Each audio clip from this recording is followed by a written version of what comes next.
ఇంత చేస్తారు అనుకోలేదు సార్. మేము అందరం మోసం చేద్దాం అనుకోలేదు సార్. నేను లేనప్పుడు కూడా పార్టీ కోసం ఇలా జెండాను లేపుకొచ్చాను సార్. నేను భారతీయ జనతా పార్టీ కోసం 5 సంవత్సరాలు పని చేసి ఇలా పార్టీ లేని చోట పార్టీని పట్టుకొచ్చి ఎన్నో మెజార్టీతో గెలిచింది సార్. ఫస్ట్ కౌన్సిల్ మా అమ్మని పెట్టి భారీ మేడతో గెలిచింది సార్.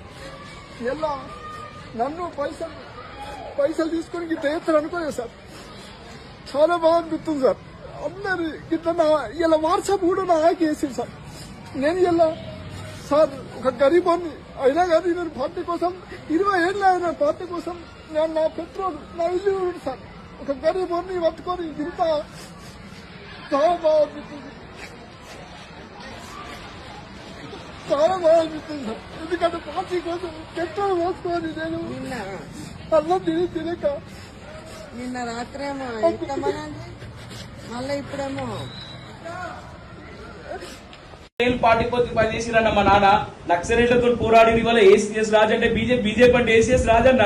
అలాంటిది మాకే టికెట్ రాకపోతే ఎందుకన్నా పార్టీ? ఎందుకన్నా మీ సిద్ధాంతాలు ఎందుకు చెప్పుర్రి?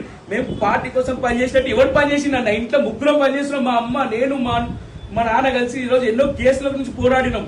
ఇప్పటికీ కేసుల కోసం తిరుగుతున్నాం అన్న. ఎవరన్నా క్యాండిడేట్ ఎప్పుడు తిరిగిందన్న? పార్టీ కండువా వేసుకోలేదు, కనీసం పార్టీ కోసం తిరగలేదు.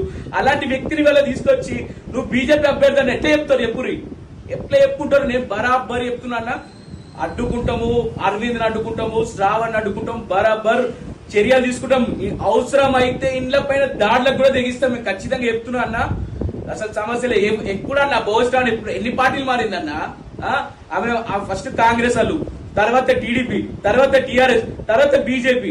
ఎప్పుడన్నా భర్త ఆడు భోగ ప్రవీణ్ గాడు ఎప్పుడన్నా బీజేపీ బొమ్మ పెట్టుకొని బయటకు వచ్చిండ? వాడు కండు వేసుకొని బయట తిరిగిండ? వాడు భోగ ప్రవీణ్ గాడు వాడెవరన్నా శాసించడానికి?